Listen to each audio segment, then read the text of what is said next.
What's up, everybody? Well, I got another Asus G15 Advantage video for you guys today, and today we're going to do another dusting video. Now you're probably thinking, well, you already showed us how to do that once. What's the deal? Well, I've gotten quite a few comments on there pointing out places I messed up. Now, most of the people doing that, are nice about it. It's like, hey, you might want to tell people not to let the fans spin while you're dusting them, because that can overspin their bearings and break the bearings, cool. I don't mind that at all, that's a very good point. But I had a doozy of one last night, and it pretty much went like this. So, what is the point of your YouTube channel exactly? I checked out a few of your videos starting with this dusting video, and it appears to me that you have absolutely no qualifications to be doing anything that you're doing. You have no college education in electronics or in gameplay. Yeah, he made fun of my gameplay too. Said, you didn't take game theory classes in college. You have no right making gameplay videos. Leave that to the professional YouTubers. And same thing with the rest. Leave all these electronics videos to people who actually know what they're doing. Since you don't know what you're doing, you shouldn't be teaching other people how to do it. All you're going to do is make people break their laptops, and then they're going to get mad at you, and then they're going to sue you for breaking their laptop because they followed your direction, and you're 100% liable for it. So if I were you, I would delete this YouTube channel right now, as it's doing way more harm than good. So me, of course, I'm sitting there like, okay, well, first off, buddy, I don't care if you went to college to go do shit. Just because I didn't go to college doesn't mean I don't know what I'm doing. I can still learn anything someone who went to college learns and actually be factually better than them in every conceivable way. The only thing is, I don't get a little piece of paper that says, here you go, you're smart. That's literally all college is. Pretty much a piece of paper saying he can do the things that we taught him. No more than a glorified high school diploma. Anyway though, so I figured, why don't we go through the dusting again, and this time I won't mess up in any way, shape, or form, and the people like that are assholes about these kind of things can just eat it. Again, I'm not harping on any of the people that just give me advice. I always love getting little pieces of advice. And if I do mess up, which people are human, I mess up, everyone messes up. I don't mind somebody saying, hey, you messed up. No, not at all. But when somebody comes in a YouTube channel and pretty much says you should delete your YouTube channel because you don't have college education, you can literally get fucked, sir. I don't need as a subscriber. I would much rather have 10 people that actually care about me and the stuff I do than have you as a sub. So anyway, why don't we get started here? I've basically ranted for 3 minutes here at the beginning of this one, but that shit pissed me off a little bit this morning when I woke up. Again, didn't mind the people that were just saying, hey, you messed up a little. Not harping on that guy at all or any of those people. So if you're one of those guys and just said something like that, this is not me bitching at you at all. It's just the one guy who tried to claim, you have to be in college to make YouTube videos. Now, for all I know, maybe he was just trolling and being an asshole. But either way, I figured, let's redo this video for everybody. So, to start with, let's just go over some things you'll need. Screwdriver with a Phillips head. This laptop doesn't require anything fancy. It doesn't need Torx or anything like that. Just some Phillips screwdrivers. You will need some tweezers for the ribbon cable part. You will need a pry bar like this, or one of those plastic guitar pick looking things to help break the seal. Mine's super easy. I've had this thing open so many times I can probably just shove my thumbnail in there and just twist it sideways and get it going, But then you'll also need either a can of compressed air or an electric duster, as I have here. Now this is a really cool one. It actually has little very soft bristles, so you can really get that surface dust off too. And then last but not least, when we get to one of the parts, we got ourselves a vacuum on the floor here, and we're going to basically blow all the dust from the heat sinks right into this guy, so it doesn't just get redeposited somewhere else. Because there's just some of the things that some of the nicer guys told me. They were like, hey, you might want to vacuum some of that dust out. You're kind of just pushing dust in. And we're going to take the fans out this time and clean underneath them. Didn't do that before. They made a good point. In my video, the first one, all I did was blow a bunch of dust into the freaking thing. And that's not cool. So we're going to go and fix all that. So why don't we now get this laptop turned off. We'll let it cool down for like 10 minutes or something like that. And then we'll start opening her up. Also, I should add really quick, you should get a little bowl or something to put all your screws in so you don't lose them. This is one of those cool magnetic ones. I like that, so I can just toss them right into it right here in my cup holder. Anyway, I just wanted to add that in real quick. Now let's open this thing up. Alright guys, well let's get to starting to taking this guy apart. So you can pretty much just start anywhere and just start taking screws out. And you can kind of go wherever you want. Now this screw right here on everybody else's should stop and not come out, but I took mine apart so many times, eventually one time it came out, so don't be surprised if that happens.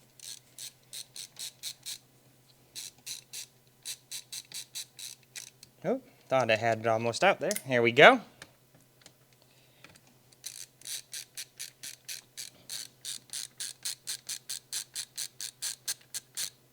There we go. And it doesn't matter which way you take them out. You just want to put them back in a cross pattern. It doesn't matter what way you take them apart. Just as an FYI. So we've got all the back done now, so let's just go ahead and do the middle now. Now these are the smaller screws, so they come out almost... Oh wait, nope, these ones are still big too. So both the back and the middle have long screws. And all of the short little stubby screws go in the front. There we go.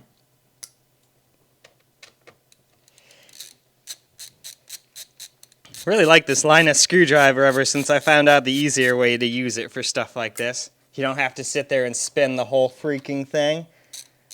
You just have to spin the freaking thing around there.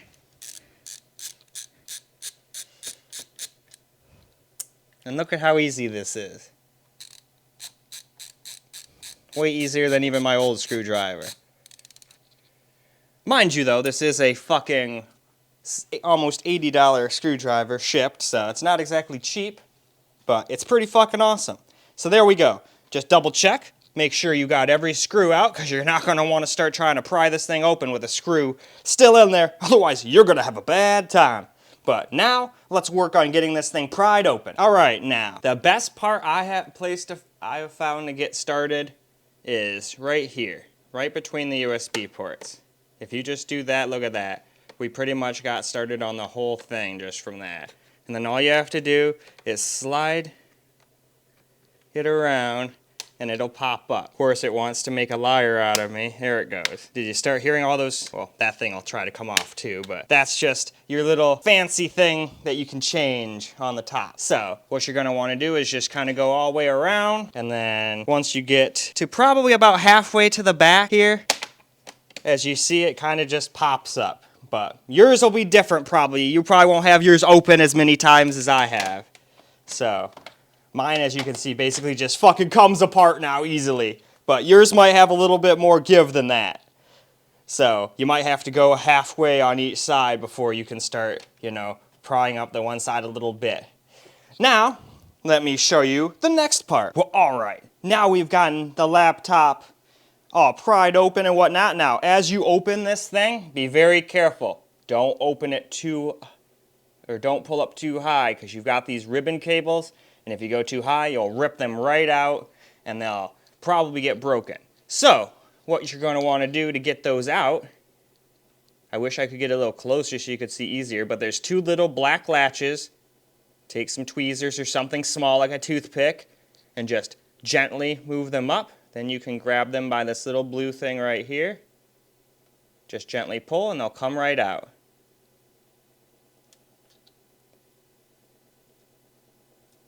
See? Easy as pie. And then after you do that, now you can take the bottom casing and get it out of the way. So, now we're ready to move on to the next part. Alright, so now we're going to go ahead and take these fans out.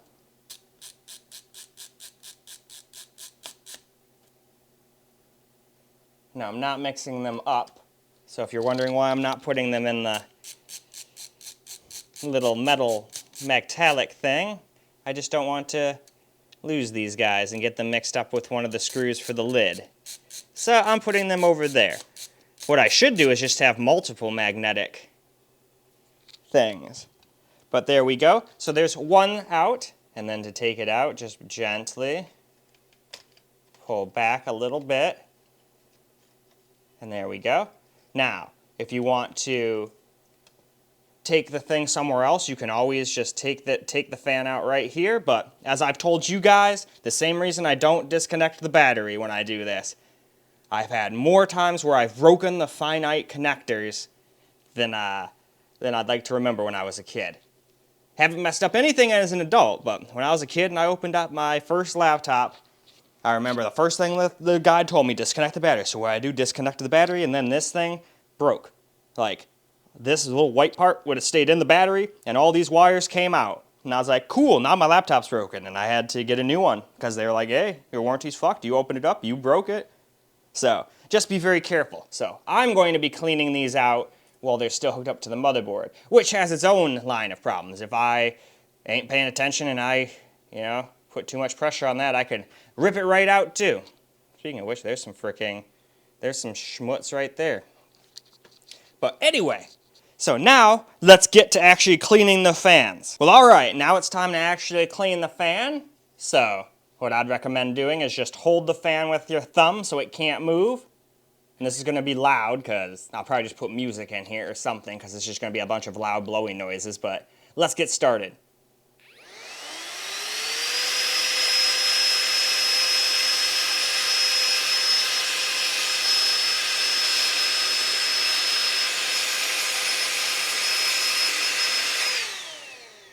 And then turn around and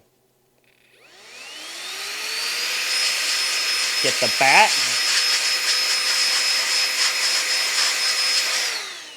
Alright, and then you can just gently set the thing wherever. If you've disconnected it, you can put it wherever you want. And now, we're going to get to the part where we need the vacuum too. So it's going to be extra loud.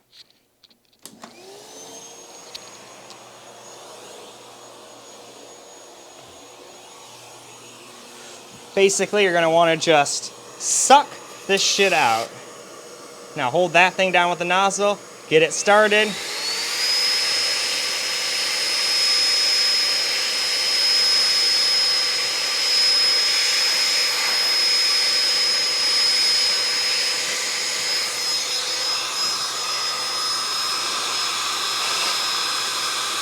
Just don't suck up any of your screws.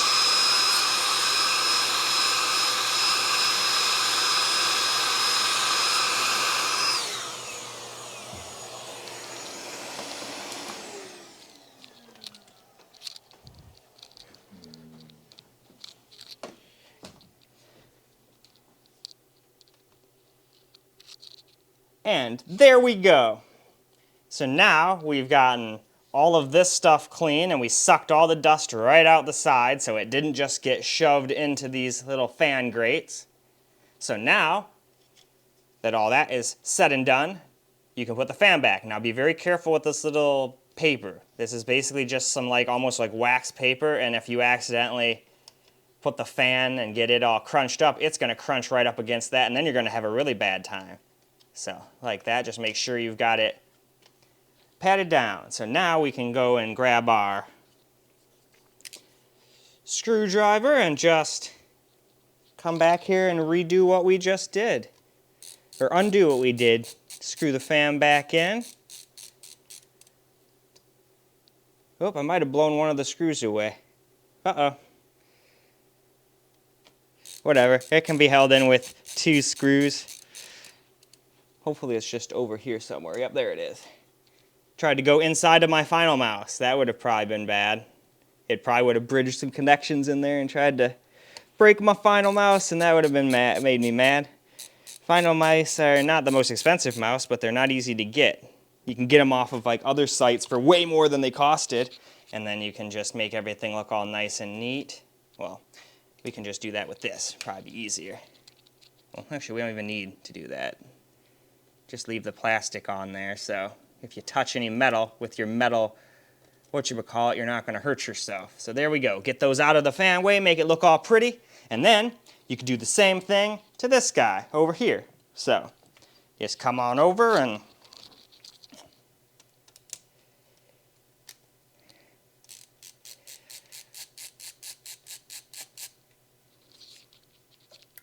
this time we'll put them in the thing. We won't forget what's what.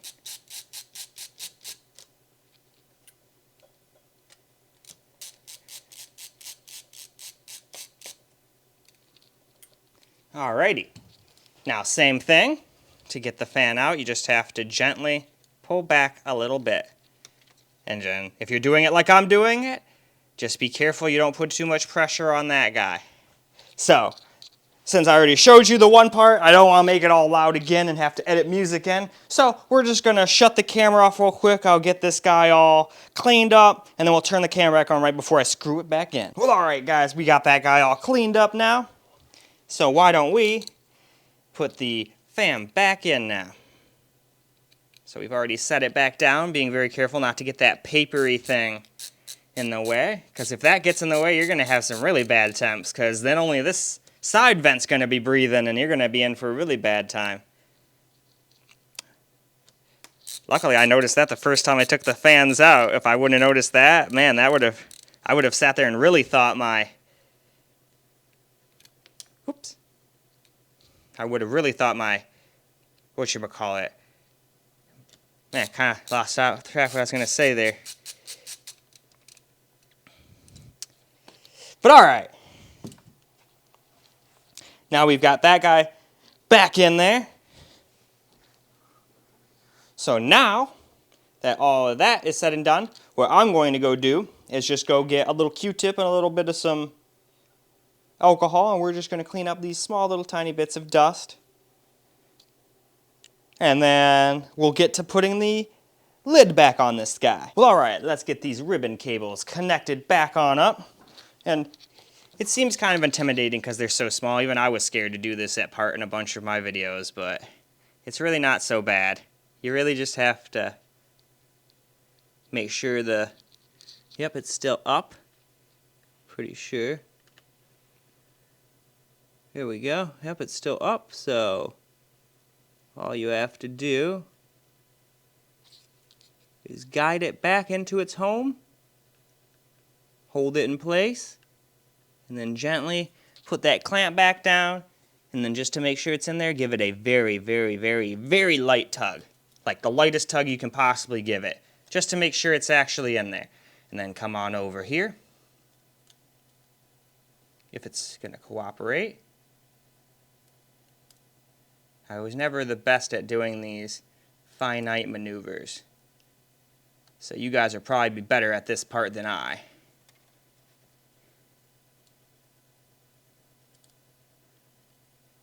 There we go. Now that's in. Oop.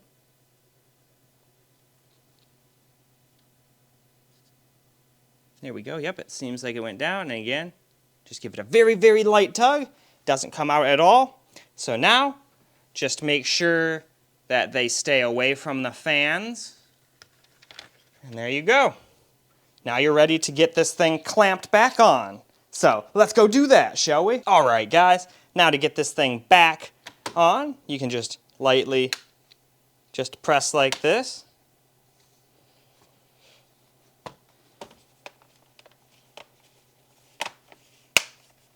There we go. I'm pretty sure that's good. Just make sure you go around all of the laptop and make sure that all of the parts are flush. So far, so good. All right. So now we can get to putting our screws back in. Well, all right, guys, let's start putting our screws back in, shall we? So, I always like to start with the long screws.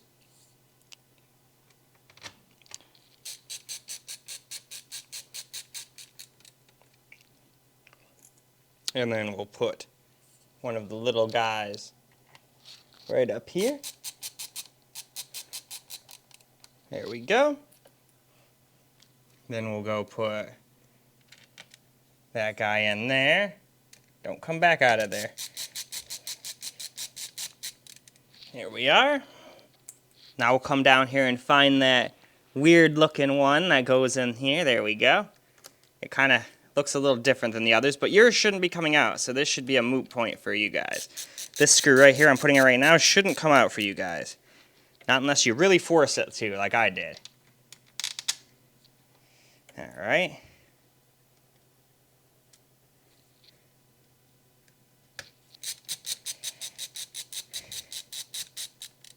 There's that. are.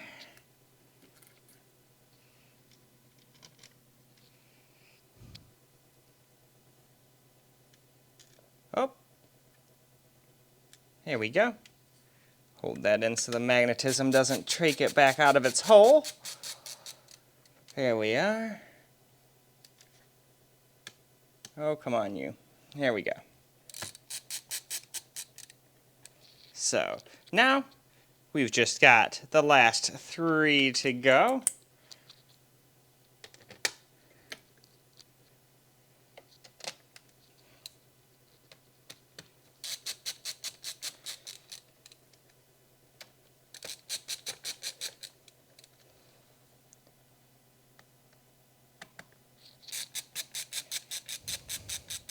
And I'm not gonna lie, this screwdriver makes this part a fucking breeze. So we know we've got all of our screws in. So you can just do a screw check to make sure. And then it's always good, turn it upside down just to make sure none fall out. Nope, none fell back out, we're good. Now the thing is put back together and we can hook it back up and start it back up. So let's go do that, shall we, guys? Well, all right, guys, before we turn this thing on, you should give it a quick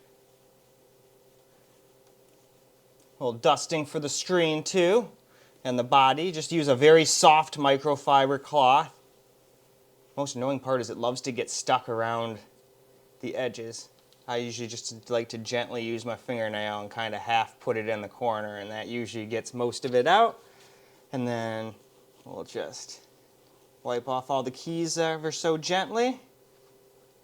Might as well just do this guy too. It hasn't been done in a while. Seems like I need to get some actual screen cleaner. There's fingerprints and gross shit all over these too. I don't remember ever touching the screen though, but just because you don't remember doing it doesn't mean it didn't happen, because they're there. And unless there's ghosts doing it, then that's the only other option is me. I'm the only other one who lives in this house. Because it's certainly not Misty doing it. So besides me and Misty, we're the 2 only living creatures in this house that I know of. Sure, there's probably bugs and shit. But anyway, now, why don't we go ahead and turn the thing back on. Well, all right, guys, let's just do what I always do before I start the computer back on after I've had it open. Let's take ourselves a quick little hit.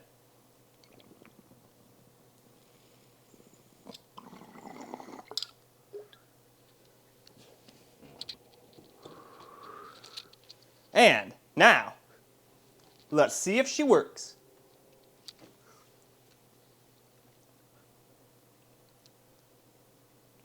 Now the main screen won't turn on and show the screen until you get into Windows. The laptop itself screen. Yeah, there we go. Doesn't take it long to boot up though, look at that. From off to finish, and this thing's like years old. I've never done a system restore or anything. So we are at least in Windows. So now, just for fun, let's go run a quick Cinebench for like 10 minutes or something like that with the cooling pad this time, and we'll see what kind of temps we get with my cool little phase change pads and my cool cooling pad here that I almost never even show off in videos anymore. I just don't use it while I make gameplay videos to not give people a false impression of temps. Somebody pointed that out and that made perfect sense. See, when people point things out that make sense, I don't get mad at all. In fact, I love when people just point out things that I slightly messed up on, because then I can fix it for next time. But when you sit there and say, you don't have any right to make these videos, you're not college educated, that just makes you seem like a freaking loser. Like, okay, well, if you have all those qualifications, go make your own YouTube channel and you'll probably be bigger than me. I'm just doing this for fun and happy as hell that I've got 2,000 subs already.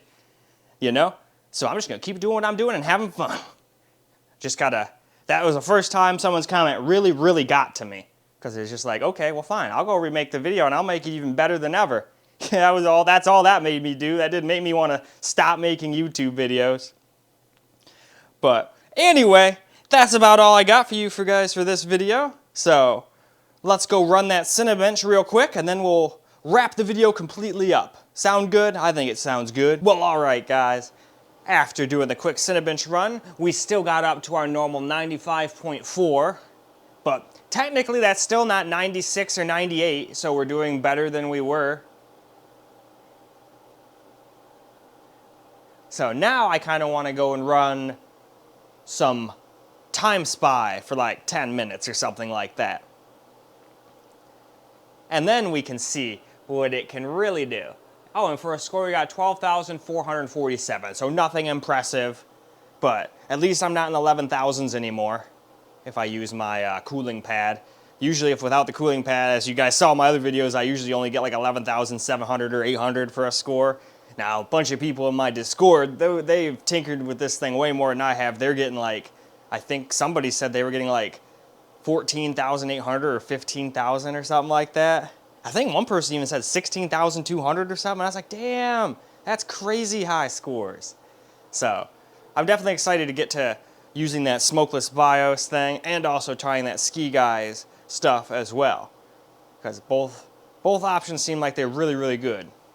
And I don't know which one will work better, and I'm kind of curious, but I keep having to do videos, so I don't usually have a lot of time to just sit back and tinker with this thing. I can't have it being unstable when I make my videos, so I'll still get to it sooner or later, though. So now, let's get into the Time Spy. Well, alright guys, I let Time Spy run over and over and over again for like 10, 15 minutes, just like Cinebench ran, and we seem to have maxed out at exactly 87 degrees. It says the GPU memory junction temperature was 86 degrees. The hot spot got up to 102 degrees. And none of that seems to be in the red. Well, let's go see. Does it say anything was throttling? Oop, that's not where it says that. Throttling. So the only reason it throttled was because of power. Thermal, no, no, no. And current, no. So it wasn't a current problem or a heat problem. It was just its power limited problem. It didn't have any more power to make it go any faster. So that's the problem it ran. So, still about the same temps as it always was. That's kind of funny. Even with the cooling pad, it still gets about to be 87 degrees. So, honestly, it seems like my cooling pad doesn't help me anymore. Ever since I opened up my shit and tried to redo the cooling, it doesn't seem to help. It used to help back when I first made the videos, so anybody with the one that has never been messed with, still obviously recommend using this all the time, but hell, for me, it seems like it's pointless. All it does is make more loudness. Makes everything louder, and I don't get any better temps, so why would I use it? But that's my fault. I must have messed something up when I took it off the first time. The machine did it perfectly, and I only fucked it up, but hey, that's actually a good thing. That just goes to show you no one should be doing that. It's pointless. Leave it alone. And if it's throttling and fucking up, and you just bought the thing, send it back, get a different one. Don't bother opening it, voiding a warranty, and all that shit. I just did this for science. It was out of warranty, and I wanted to know if it was possible to do what the guy in Reddit did, and obviously it's not.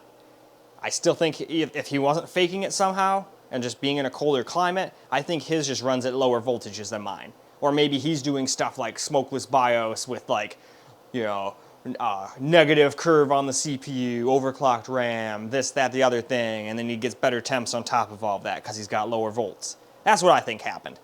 Anyway though, why don't we go wrap this video on up? Well, alright guys, that is a wrap for this video, and I think I did a much better job on this one. Not only do I have a better lighting, audio, camera, and all that than the last time I did this, I don't think I messed up on anything besides telling you guys to take the battery out. So I'll try to remember to just mention that in the description or in a pinned comment or something. But I, like many of you know, had problems with that as a kid, opening up a laptop and taking the battery out. I broke the battery, so now I don't fuck with the battery anymore. So I'm just very careful to not touch any metal to metal. As long as you don't, you know, complete circuits that don't belong there, you're not gonna hurt nothing. So you really have to be careful with like those metal tweezers I use, for example. Like if you get those next to the MOSFETs and touch two freaking MOSFET leads, negative and positive or whatever together, sizzle sizzle, you just probably fried something. It's not guaranteed to fry anything, you might just see sparks, but could still fry something too. Why take the risk? Be careful. If you're gonna mess around with trying to get goop out, I would use, like back in my cleaning videos where I took the cooling chamber thing off, I would clean all the goop around the memory and the MOSFETs very carefully with a wooden toothpick. And do not press hard because those things break really easily. Best to just honestly leave that shit alone. It's not going to really affect it. As long as you get it off the freaking top where the thing is touching, that's all that really matters. But we're going off on a tangent here. We're supposed to be wrapping up this video. But anyway though, I think I did a much better job on this one. And hopefully this time there won't be any huge issues besides the battery, like I mentioned, and there's a reason I don't do that, but I'll tell everybody else to do it. So, in any case, I hope you guys enjoyed this video. I sure as hell enjoyed making it. And until the next video, peace out, guys.